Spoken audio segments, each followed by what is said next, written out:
Hello everybody, Treno here, and today we've got a vessel I'm rather excited to look at, and that is the USS Des Moines Heavy Cruiser, which was the lead ship of the Des Moines class, which includes the USS Newport News that we got very recently in the Winter Quest event. Now, the Des Moines itself was commissioned in 1948, and that is the configuration in which it will be added to War Thunder, and it was placed in reserve in the early 1960s, but wasn't actually scrapped until the mid-2000s. So while it had a very short active service life, it was around for a very long time. The only other ship in the Des Moines class, the USS Salem, does still exist as a museum ship and hasn't been added to the game yet. Hopefully that will be added as a regular vehicle because unfortunately the Des Moines is going to be a rank 4 premium vessel, which is unfortunate, but there we go.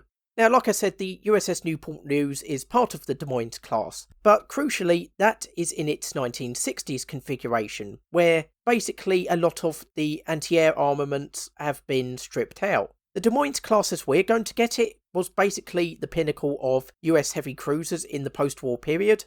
Being commissioned in 1948, it of course incorporated all of the lessons learnt from World War II. So it's got auto-loading 8-inch guns like on the USS Newport News. It's got 9 of them, in fact, in 3 triple mounts. It's got 12 5-inch guns in 6 double-mounted turrets. And crucially, unlike the USS Newport News, it has a hell of a lot of twin 76mm gun mounts. It has 12 of them, in fact, compared to the USS Newport News's 2 twin 3-inch gun mounts. And if this is like the USS Newport News and they're all firing VT shells, that is going to be absolute hell for enemy aircraft.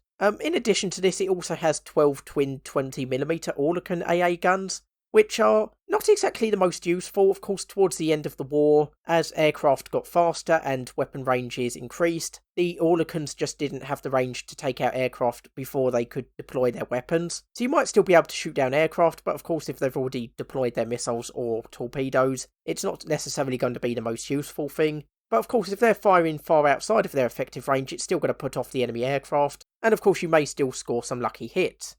Now, armour and speed are going to be the same as the USS Newport News.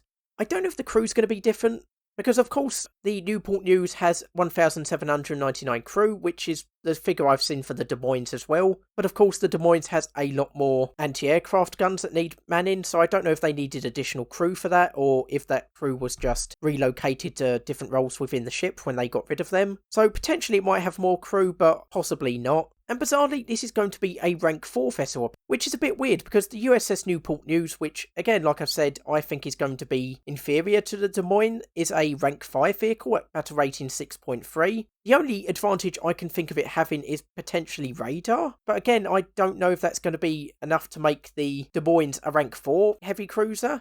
I don't know what battle rating it's going to be, but I would have thought at the very least 6.0 and potentially even 6.3 like the USS Newport News, which, like I say, I think it's superior to. Now, unfortunately, this is a premium vehicle and you can't buy it with Golden Eagles. You can only get it if you buy the USS CA-134 Des Moines 1948 pack, which is available for £59.99, or your local currency equivalent.